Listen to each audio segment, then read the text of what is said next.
Muy buenas noches, señores y señores. Bienvenidos al desarrollo de la presente clase correspondientes a la materia de ciencias sociales. Un gusto poder saludarles a cada uno de ustedes.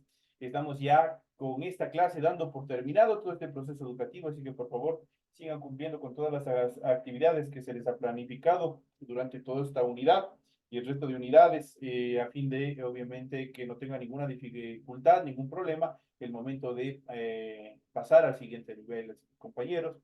Con esta clase damos por terminado todo este proceso educativo y vamos a ir analizando y vamos a ir viendo justamente los temas que obviamente que están planificados para la presente clase y vamos a ver justamente la diversidad cultural ecuatoriana. Y vamos a ver un poco más adelante, en la segunda etapa de nuestra clase, vamos a seguir, vamos a analizar un poco más de profundidad qué es la diversidad cultural, qué es lo que atañe, cuál es el concepto, orígenes y otras características más de este tema bastante interesante, puesto que interesante e importante, puesto que todos nos involucra, a todas las sociedades, a todos los individuos que estamos conformando la sociedad, nos involucra esta diversidad cultural. Hablando de diversidad cultural ecuatoriana, y hemos visto en nuestro país cómo muchos otros reúnen dentro de su territorio diversidad de culturas y expresiones. Por ejemplo, si nosotros hablamos haciendo un break en este tema, nosotros podemos, al tener tres regiones naturales, nosotros podemos gozar de diferentes pisos climáticos, podemos gozar de diversidad en cuanto a flora y fauna, pero también tenemos una diversidad cultural. Cada pueblo, cada individuo ha formado una agrupación, una sociedad cultural en la cual obviamente van destacándose determinadas actividades. Por ejemplo, acá en la serranía, por ejemplo, tenemos diversas celebraciones, obviamente muchos de ellos de origen indígena, de origen precolombino, obviamente que son bastante importantes dentro del desarrollo de la cultura. En la costa sucede lo mismo, en el oriente igual tenemos una diversidad de pueblos y nacionalidades, los cuales tienen una diversidad cultural bastante amplia, lo cual nos hace un centro de atención a nivel mundial en cuanto al turismo.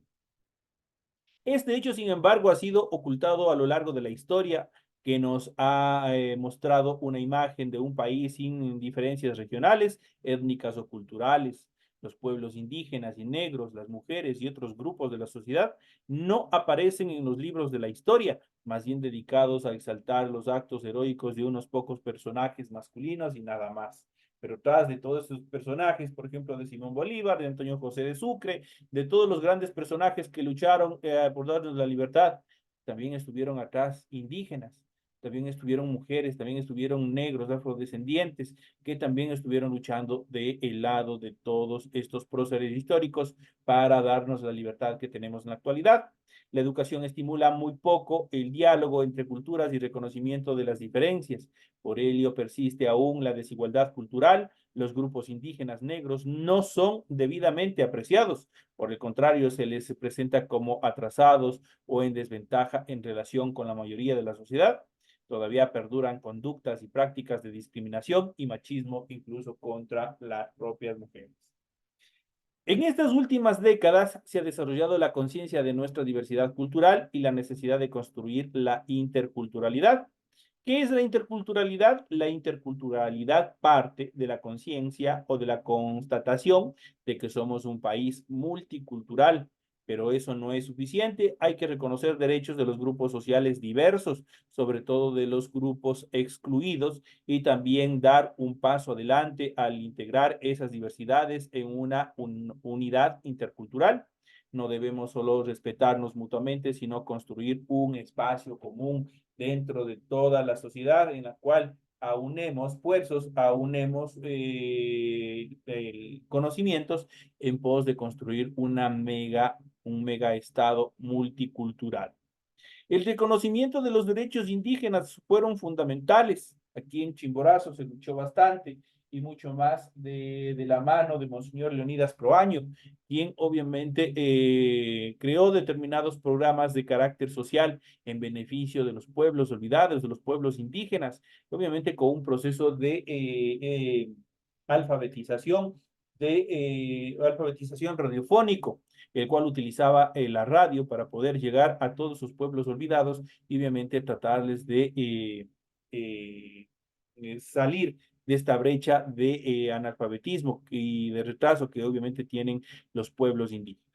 Gracias a la lucha de los indígenas, el Estado ecuatoriano ha reconocido los derechos de las culturas que habitan el país. Un ejemplo de ello es la educación intercultural bilingüe, que garantiza que los indígenas tengan acceso a la educación en su propio idioma y que éste, a su vez, sea enseñado y promovido entre los sectores que hablan el castellano, así como el reconocimiento de la legitimidad de los conocimientos indígenas y su promoción. Y entonces podemos observar un extracto de la importancia de todo este proceso de reconocimiento de los derechos de los grupos indígenas. ¿Qué determina la interculturalidad? La interculturalidad supone la diversidad en unidad. Somos diversos, somos distintos, pero todos debemos trabajar dentro de una unidad. Cuando hablamos de interculturalidad y unidad nacional, queda mucho por recorrer aún en el camino hacia la sociedad intercultural. El reconocimiento de la diversidad cultural, así como el fenómeno del diálogo y el aprendizaje en equilibrio con la búsqueda de la unidad nacional, debe ir de la mano con la búsqueda de equidad, la justicia social y una nueva forma de distribuir la riqueza entre todos los ecuatorianos, especialmente entre los grupos más desprotegidos dentro de la sociedad, esto es, dentro de los pobres. Esta última parte es fundamental, una vez más. Tenemos que buscar este equilibrio. El equilibrio en la búsqueda de la unidad nacional debe ir de la mano justamente de qué? Con la búsqueda de la equidad, la justicia social y una nueva forma de distribución de las riquezas entre todos los ecuatorianos. No puede ser que un determinado grupo o un determinado sector sea quien acapare toda la riqueza del país. Y obviamente la mayoría, un minúsculo grupo, tiene el control de todo el sector económico, mientras que la mayoría del pueblo obviamente padece de determinadas necesidades. Entonces, esa parte hay que eliminarlo. ¿Y a través de qué lo hacemos? A través de la interculturalidad y sobre todo de la unidad nacional. Para ello debemos tomar conciencia de las grandes diferencias económicas y sociales de nuestro pueblo, entender la lucha contra un sistema económico que propaga la pobreza y concentra la riqueza en manos de unos pocos y fortalece relaciones a nivel internacional con aquellos países latinoamericanos y del tercer mundo que enfrentan situaciones de desigualdad como las nuestras. Ese es uno de los objetivos fundamentales en cuanto a a las organizaciones entre países latinoamericanos. De este modo, tanto los grupos mestizos como los indígenas pueden intercambiar el aprendizaje de sus saberes y también de sus conocimientos. Esta experiencia ha servido para que otros grupos reivindiquen sus derechos y reclamen reconocimientos por parte del Estado ecuatoriano. En cuanto a los derechos culturales, existen derechos culturales. En los últimos años, nuestro país ha hecho importantes avances en el reconocimiento de la diversidad cultural. Actualmente, la Constitución garantiza los derechos de los pueblos indígenas, afroecuatorianos y montubios y reconoce además los derechos culturales, religiosos, lingüísticos, artísticos, judiciales, territoriales, sexuales y demás de grupos como los adolescentes, mujeres, jóvenes, agrupaciones y personas con discapacidad, que son los grupos de atención prioritaria. Para que los derechos culturales consagrados en la Constitución se cumplan, debemos promover el respeto a las manifestaciones culturales de los demás, procurar entenderlas, aprender de ellas y reconocerlas en igualdad de condiciones.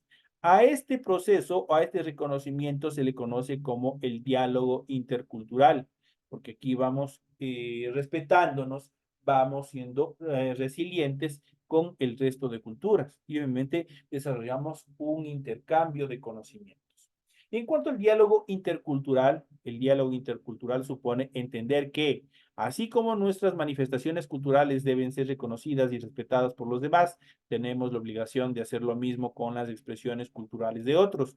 Esto contribuye al fomento de la democracia y la participación en igualdad de condiciones en diferentes niveles de participación. Por ejemplo, lo que nosotros vamos a tener y el próximo mes. las elecciones, el derecho a la democracia, prácticamente la aplicación de la democracia en todos los pueblos. Todos somos iguales, hombres, mujeres, adolescentes, obviamente dentro del voto facultativo, todos van obviamente a ejercer el derecho al sufragio, que es un derecho democrático. Al reconocer la diversidad cultural de los demás, desarrollamos mejor nuestra propia identidad. El Ecuador debe constituirse en una sociedad más democrática y justa por medio del equilibrio entre la diversidad y la unidad nacional. Todas las culturas que habitan nuestro país tienen la tarea de buscar la integración, el desarrollo y la unidad nacional. Todas las culturas que habitan nuestro país tienen la tarea de buscar la integración y el desarrollo de la unidad nacional, el reconocimiento de los derechos culturales de los grupos que habitan el Ecuador. No debe realizarse en desmedro o perjuicio de otras agrupaciones o de otras personas. Pues ahí nosotros tenemos todo lo que es este proceso del diálogo intercultural. En cuanto a los desafíos de la o interculturalidad en el Ecuador, a pesar de los avances del Ecuador en relación con el diálogo intercultural, queda todavía mucho por hacer para que las conquistas obtenidas por indígenas, negros y otros se consoliden totalmente. El camino hacia un país intercultural involucra, además de cambios de la Constitución, profundas transformaciones en las estructuras sociales de nuestro país. Se deben renovar las leyes y realizar cambios en las instituciones, entre ellas en el sistema educativo, porque de ahí parte todos los saberes, todo el cimiento en cuanto a los conocimientos de nuestra niñez, que permitan no solamente reconocer la diversidad, sino aprender y participar de ella. La interculturalidad supone además no solamente reconocimiento, sino también participación. Niños, jóvenes, adolescentes, también tienen participación en todos los procesos. Entonces, también tienen procesos jurídicos, también tienen estructuras jurídicas que obviamente les protegen y también les permiten este tipo de participación. Como consecuencia del sistema económico que caracteriza a nuestro país, el capitalismo, se producen no solo diferencias de carácter cultural, étnico, racial, sino también contrastes en lo que a la distribución de la riqueza se refiere. El capitalismo amplifica las diferencias entre ricos y pobres y hace que la brecha entre los dos grupos sea grande. Si a esta realidad añadimos la discriminación cultural, étnica, racial y de género, cuando se excluye a las personas por su sexo, se reproducirán falsas imágenes que promuevan la opresión de un grupo sobre los demás, la discriminación cultural y la intolerancia. Decir que los negros son ociosos, los indígenas son pobres, las mujeres son inferiores a los hombres o que los emigrantes fomentan el crimen y la inseguridad son solo algunas de las ideas equivocadas que alimentan el racismo, el machismo y la xenofobia. Son aspectos que no contribuyen al diálogo intercultural ni a la unidad nacional, más bien carcomen los cimientos de todo este proceso de diálogo. Diariamente se producen episodios en los que se discrimina de alguna forma. Cuando se niega el trabajo a una persona por su color de piel, por ser indígena, por estar impedido físicamente de realizar tal o cual actividad o determinadas actividades, o debido a su situación económica, cuando se utiliza a las mujeres como un recurso para vender productos y se las usa como mercancía, cuando se califica negativamente a los emigrantes y refugiados o se acentúa por medio de insultos y burlas las discapacidades de alguien, se legitima la opresión de unos sobre otros y esas prácticas hay que eliminarlas totalmente. Otra forma de discriminación ocurre cuando se asiste a ciertas cualidades físicas, temperamentos o habilidades de alguien y al mismo tiempo se niega su posibilidad intelectual. Es común escuchar, por ejemplo, que los futbolistas negros son mejores que los demás porque su raza los hace particularmente hábiles para el deporte. Este es un delantero de raza. Que los colombianos son mejores que los negocios que los ecuatorianos, son más avesados de los demás, o que las mujeres costeñas son más francas que las serranas porque el clima del litoral influye en su carácter, son también parte, son más lanzadas, son parte también de los procesos de relego y discriminación que todavía en nuestra sociedad siguen aplicando. Estos procesos obviamente se suman a esta última etapa que es la comunicación social. La comunicación social juega un papel muy importante dentro de los procesos de transmisión en cuanto a o de difusión en cuanto a la cultura se refiere. La comunicación social, vamos a ver la comunicación como tal. La comunicación es el acto fundamental de los seres humanos que les permite definirse como tales y crecer en la sociedad. Comunicándonos podemos desarrollarnos, expresar nuestros pensamientos y sentimientos y contribuir a nuestro crecimiento personal y también social. Vivimos en una sociedad en donde la comunicación es fundamental. Todo el tiempo nos estamos comunicando. En nuestra familia, en nuestro lugar de trabajo, en la calle, en nuestra sociedad en general, todo el tiempo estamos comunicando. Todo el tiempo vemos y escuchamos noticias. Hablamos con la gente personalmente y por teléfono, enviamos y recibimos mensajes y cartas. También estamos sometidos a una constante presencia de publicidad y sobre todo en esta época que estamos en una época electoral. En cuanto a las formas de comunicación no es solamente el hablar, también podemos utilizar nuestros gestos y el cuerpo para comunicar algo que sentimos.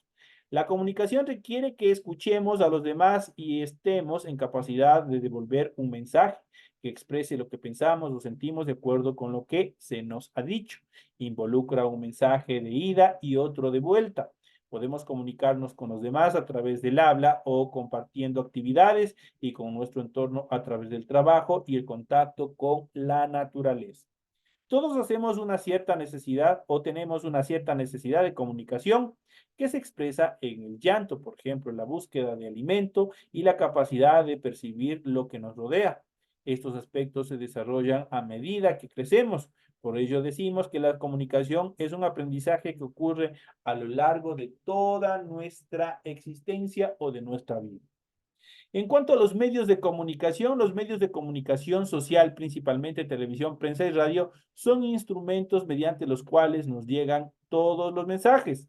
Pueden servir para fomentar la comunicación de la sociedad en un conjunto y promover valores sociales y culturales, o para distorsionarlos, manipularlos o tratar de estandarizar nuestros criterios. Ello depende de la intención con que se transmiten los mensajes y la manera como se lo hace. En campaña, ahorita, por ejemplo, en redes sociales, nosotros podemos analizar y podemos ver que todos estos preceptos que estamos tratando y estamos viendo, prácticamente se aplican todos. En nuestro país, la mayoría de periódicos, canales de televisión y radios pertenecen a empresas o personas. Algunas radios, sobre todo en sectores campesinos e indígenas, pertenecen a las propias comunidades y sirven para promover la educación, comunicarse entre ellas y dar a conocer sus necesidades y también sus problemáticas. Existen también medios de comunicación de instituciones religiosas. Desde hace poco, el Estado ecuatoriano también mantiene medios de comunicación públicos. Además de la radio nacional, hay un canal de TV, una radio y un diario que pertenece al Estado, perdón.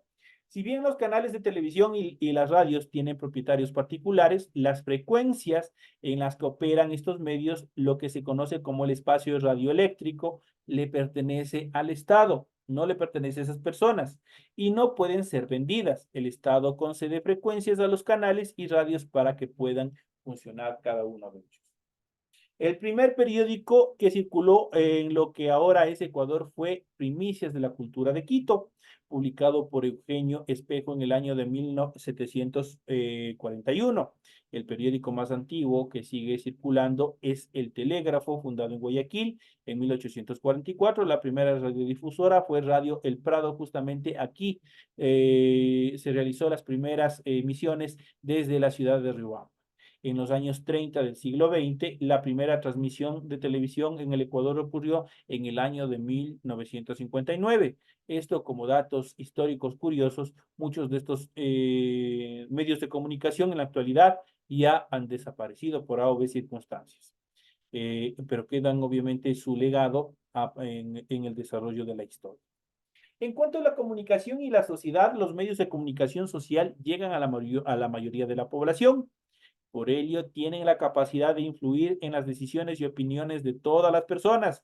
A veces basta con mirar la promoción de un producto en la televisión o escuchar en la radio para que nos decidamos a comprarlo, probarlo, a ver qué tal si es de verdad lo que dicen, o que oigamos varias veces en el día propaganda política de un candidato para que votemos por él. Los medios de comunicación tienen la capacidad de promover valores culturales, sociales y educativos que permiten el desarrollo de los ciudadanos o por el contrario, divulgar ideales, hábitos y costumbres ajenos a la realidad nacional y con fines comerciales. Los medios de comunicación social forman además una idea colectiva de la situación del país. De acuerdo con sus intereses, pueden construir una imagen de una sociedad estable o inestable, segura o también insegura, diversa u homogénea. Ello depende de la intención que cada medio de comunicación obviamente tenga en el momento de transmitir el mensaje. En los medios de comunicación y la educación hay una relación compleja. Los medios pueden convertirse en herramientas poderosas para la educación y la formación de los valores de la sociedad. La escuela, por su parte, debe aprovechar las posibilidades de los medios de que los medios de comunicación ofrecen para fortalecer también las estructuras educativas, los procesos educativos en cada uno de los planteles. Estos son los temas que nosotros hemos venido desarrollando, que hemos venido viendo en función de este tema primordial, como es el relacionado a la interculturalidad en el Ecuador. La interculturalidad es un proceso bastante amplio y consistente que nosotros debemos seguir aplicándole para tener una sociedad más inclusiva, donde todos participemos, donde todos blancos, mestizos, indígenas, afrodescendientes, todos estemos unidos a una sola voz y trabajemos mancomunadamente para sacar adelante este país que lo necesita. Si nosotros tenemos esa divergencia, como siempre se lo ha dicho, el serrano tiene un poco de, o habla despectivamente del costeño, el costeño lo mismo hace con el serrano, y así viceversa, igual sucede con el oriente, prácticamente estamos generando una división y eso obviamente es negativo, es nocivo para el desarrollo el diálogo intercultural en los cuales obviamente todas las sociedades, todos los individuos que participan dentro de una sociedad, sea esta activa o inactiva, obviamente están involucrados en todos estos procesos a fin de fomentar una megaculturalidad. Esto en cuanto a estos temas que nosotros hemos venido analizando, hemos venido viendo. Como les había mencionado, esta ya es la última clase correspondiente a la materia de ciencias sociales. Nos queda una más, lo que es ciencias naturales, y con eso nos estaríamos despidiendo. Sigan estudiando todo el material pertinente para que puedan rendir sus exámenes correspondientes a la etapa final. El examen principal ustedes deben estar pendientes al grupo principal de WhatsApp, al grupo que tienen enlazado con las autoridades del establecimiento, y ahí les van a publicar cuándo ustedes tienen que rendir sus pruebas principales, los exámenes principales.